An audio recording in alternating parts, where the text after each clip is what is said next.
إن الحمد لله نحمده ونستعينه ونستغفره ونستهديه ونعوذ بالله من شرور أنفسنا ومن سيئات أعمالنا. من يهده الله فلا مضل له ومن يضلل فلا هادي له، وأشهد أن لا إله إلا الله وحده لا شريك له، وأشهد أن محمدا عبده ورسوله. اللهم صل وسلم وزد وبارك على حبيبنا محمد وعلى آله وصحابته أجمعين. برایانی بەڕێز و خۆشەویستم، شکانی بەڕێز، ئەمڕۆ لە خزمەتی بەڕێزتانە باسی ئادابەکانی خواردن و خواردنەوە ئەکەین لە ئیسلامە. ئەیکەین بە سێ بەشەوە ئەم بابەتە: بەشی یەکەمی ئادابەکانی پێش خواردن، بەشی دووهەمی ئادابەکانی کاتی خواردن، بەشی سێمی ئادابەکانی پاش خواردن. لێرە کاتی ئەڵێن خواردن مەبەستمان خواردنەوەشە. یەکەم ئادابەکانی پێش خواردن، خۆشەویستەکانم، پێویستە ئینسانی ئیماندار هەر خواردن و خواردنەوەیە کە ئەیخوا حەڵاڵ بێ و خۆی دوور بگرێت لە خواردن و خواردنەوەی حەرام. خوای تەعالا چۆن ئەمری بە پێغەمبەرەکان کردووە بە دوای خواردنی حەڵاڵە بگەڕێن و خۆیان بە دوور بگرن لە خواردنی حرام، هەروەها ئەمری بە ئیماندارانیش کردووە. فەرمێ ئەیها الذین آمنوا كلوا من طیبات ما رزقناکم. لەو خواردن و خواردنەوەیە بخۆن و بخۆنەوە کە پاکە و خاوێنە و دوورە لە حرامی و لە شەک و لە گومان. هەر خواردنێک حرام بێ ئینسانی ئیماندار ئەبێ خۆی لێ بپارێزێ، ماڵ و مناڵی لێ بپارێزێ، چونکە خواردنی حرام ئەبێتە مای ئەوەی کە دوعات قبول نەبێ، طاعەتت قبول نەبێ، خوا پەناماندا. هەروەها ئەو خواردن و خواردنەوەی کە ئەی خۆی پێویستە نیەتی ئەوەی لێبێنی کە بەو خواردن و خواردنەوەیە تۆ جەستەی خۆت قایمەکەی، بەهێزەکەی، تا بتوانی زیاتر طاعەتی خوای پێ بکەی و خزمەتی مسلمانانی پێ بکەی. ئەگەر ئەو نیەتە بێنی لە خواردن و خواردنەوە، کاتێک ئەتەوێت شتێ بخۆی یان شتێ بخۆیتەوە، ئەگەر ئەو نیەتەی لێ بێنی وا باسمان کرد، ئەبێتە عیبادەت. ئەو خواردن و خواردنەوەیە ئەبێ بە عیبادەت. تۆ هەر ئەخۆی و هەر ئەیش خۆیتەوە، بەڵام نیەتەکە خواردن و خواردنەوەکەت بۆ ئەکا بە عیبادەت و زیاتر لە خواوە نزیک دەکاتەوە. هەروەها یەکێکی تر لەو ئادابانەی کە پێش خواردن پێویستە ئینسانی ئیماندار ڕەچاوی بکە ئەوەیە کە دەستی بشوە پێش ئەوەی خواردن بخوا. ئەگەر دەستی پیس بێ یان گومانی هەبێ پیس بێ، پێویستە دەستت بشۆی، چونکە دەست شۆردن ئەبێتە مایەی ئەوەی کەوا جەستەت تەندروست بێ. هەروەها ئینسان کاتی ئەوێ خواردن بخوا یا خواردنەوە بخواتەوە، پێویستە خاکیبوون و تەواضوعی پێوە دیار بێ، کیبر و فیزلی پێوە دیار نەبێ. ئینسانی ئیماندار بەڕاکشانەوە مەگەر عوزری هەبێ، ئەگینا بەڕاکشانەوە خواردن و خواردنەوە ناخوا. فیز و تەکەبوری نییە لە کاتی خواردن و خواردنەوەیە. حتا زۆرێک لە ئیمانداران ئەگەر عوزریان نەبێ بە زەروری نازانن لەبان مێز نان بخۆن.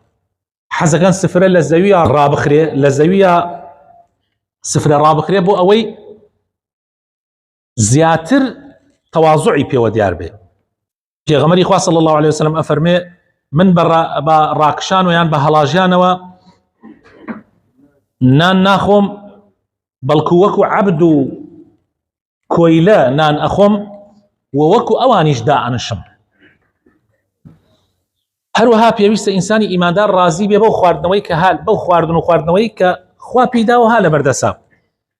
ئەگەر بە دڵت بوو بیخۆ، ئەگەر بە دڵیشت نەبوو بیخەلاوە، ئیتر عیبداری مەکە، عیبداری مەکە، چونکە عیبدارکردنی خواردن و خواردنەوە لە صیفەتی پێغەمبەران نییە، لە صیفەتی پیاوچاکان نییە، لە صیفەتی ئیمانداران نییە. اینجا دێنە سەر ئەو ئادابانەی کە لە کاتی خواردن و خواردنەوەیە پێویستە ئینسانی ئیماندار ڕەچاوی بکە. پێویستە پێشەوەی خواردن و خواردنەوە بخۆی بسم الله بكي بيشي خواردن وبيشي خواردنوا بسم الله كردن سنتي بيغمر كان وسنتي بيغمر خواه صلى الله عليه وسلم. دوای ئەوەی تەواوت کرد سوپاسی خوای گەورە بکەی. ئەگەر بسمیلات لە بیر چوو لە ناوڕاستی خواردنەکەشە یا خواردنەوەکەشە ئەتوانی بیکەی. پێغەمبەری خوا صلی الله علیه و سلم فەرمێ ئەگەر لە بیرتان چوو بسمیلا بکەن لە ئەوڵی خواردنەوەکەیە یا لە ئەوڵی خواردنەکەیە، ئەفەرمێ لە ناوڕاستیشا کەوتە بیرتان بڵێن بسم الله أوله وآخره یا بسم الله في أوله وفي آخره. شکر کردن و الحەمدولله کردن زۆر گرنگە خۆشەویستەکانم. خواردن و خواردنەوە بەدەستی ڕاز ئەگەر عوزرت نەبێ ئەنجامی بدەی و ئەو تیکەیە کاتێ تیکە دروستەکەی تیکەکەت با بچووک بێ و باشیش بیجاوی و لە بەردەمی خۆتەوە ئەگەر خواردنەکە لەگەڵ کەسی ترە هەبوو لە پێشی خۆتەوە خواردنەکە بخۆی باشترە. من پێم باشە ئێستا ئەم بەلەمەی کە دائەنرێت لەسەر خواردن لە کوردەواری خۆمانە ئەکرێ ئەم بەلەمە شتێکی چاکە هەرێکێ بەشی خۆی بکاتە ناو قاپێک بەپێی ئەوەنەی کە بەپێی پێویستی خۆی کە لێ ئەخوا ئەوەنەی لێ دەرکا باشە بۆ ئەوەی ئەوە بمێنێتەوە خەڵکی تر ئیسفادەی لێ بکە. ئینسان دەستی خۆی بلێسێتەوە و هەروەها قاپەکەشی پاک کاتەوە کاتێک لێ ئەخوا بۆ ئەوەی بەشی شەیطان نەیەلێتەوە، چونکە کەس نازانێت بەرەکەتی خواردنەکە لەکوێیە. ئەگەر شتێک لە دەستت بەرەوە بووە ئەتوانی پاکی کەیتەوە و بیخۆی ئەگەر بزانی ئەتوانرێ پاک کرێتەوە. فو نەکەیتە ناو خواردن و خواردنەوەیە حتا بۆ تەکرێ ئەگەر گەرمیش بێت چاوەڕوان بکەیت تا سار دەبیتەوە. فو نەکەیتە ناو خواردن و خواردنەوەیە ئەوە نەهی لێکراوە خۆشەویستەکانم. پێغەمبەری خوا صلی الله علیه وسلم نەهی لێ کردووە. زۆر خۆ تێرکردن خراپە لە خواردن و خواردنەوەیە. ئینسان ئەگەر خۆی زۆر تێرکە خراپە. پێغەمبەری خوا صلی الله علیه وسلم فەرمێ هیچ شتێک ئەوەی خواردنی زۆر زەرەری بۆ ئینسان نییە. ئینسانی مسلمان چەند تیکەیەک ئەخوات کە پشتی ڕاستکاتەوە. ئەگەر هەر زۆر ناچار بێ مەعیدەیە کاتە سێ بەشەوە. ئەگەر زۆر ناچار بێ مەعیدەیە کاتە سێ بەشەوە، بەشێکی بۆ خواردن، بەشێکی بۆ خواردنەوە، بەشێکیشی بۆ هەوا. ئەوە زۆر گرنگە. هەندێ لای خۆمان فولێکە فول وای پێکات کە نەبەشی هەوای تایەلێتەوە نەفەس یعنی و نەبەشی خواردنەوەشی تایەلێتەوە. فولێکە ئەڵێ خواردنەوە خۆی جێ خۆی کاتەوە و نەفەسیش خوا کەریمە.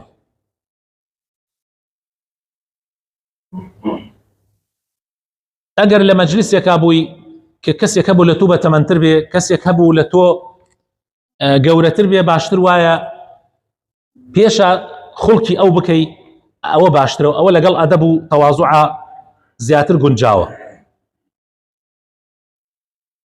ئەگەر کۆمەڵە خەڵکی بە یەک و نانتان ئەخوارد دەست درێژ نەکەی بۆ بەردەمی ئەوان، بەڵکو لەبەری خۆتۆ بخۆی ئیلا مەگەر میوە بێ، ئیلا مەگەر میوە بێ یان خواردنەکە بۆ نمونە گۆشتی تایە، گۆشتەکە بە شێوەیەک دابەش کراوە کە لە تۆ دوورە، یعنی هەرێکێ بەش خۆی لە بەردەمیەوە دانەنراوە ئەتوانێت ئینسان لەو کاتە دەست درێژکە. بۆ میوەیش ئەتوانی دەست درێژکەی، بەڵام بۆ خواردن ئینسان لە بەردەمی خۆیەوە نان بخوا باشە. شتێک نەکەی لە کاتی خواردن و خواردنەوەی وا بکەی خەڵکی قیز بکاتەوە. بۆ نمونە داچەمیت زیاتر لە کاتی خواردنەکە داچەمیتە سەر ئەو قاپەیە کە لێیە خۆی، ئەوە لەگەڵ سنەتە ناگونجێ. یا هەنێک کەسێک قرخەکە لە بانی خواردن، هەنێت طبیعەتی ناشرین بەکاردێنێ لە کاتی خواردنەوە کە مقابل حەز ناکە لەگەڵیان نان بخوا، ئەوە لەگەڵ صفاتی ئیماندارە ناگونجێ. یان باسی هەندێ بابەت هەیە، یعنی لە کاتی خواردنە دانشتنە باسی نەخۆشیەکە، باسی هەندێ شتی پیسەکە، ئەوە لە ڕاستیە جوان نییە، بەرامبەرەکەت قێز دەکاتەوە. هەندێ ئادابمانەیە لە دوای خواردن. ئینسان حەقە خۆی بگرێتەوە، هەر ئەوە نەیزانیت شتێکت خواردووە کە تێرتی کردووە ئیتر زیاد لە حەد نەخۆی، زیاد لە حەد نەخۆی، چونکە زیاد لە حەد خواردن ئەبێتە مای قەڵەوی، ئەگەر بێتە مای ئەوەی کەوا ئینسان تووشی نەخۆشی بێ، ئینسان بەزەی بە مەعیدەی خۆیان بێتەوە. دگان پاکردنەوە سنەتی پێغەمبەرە صلی الله علیه وسلم.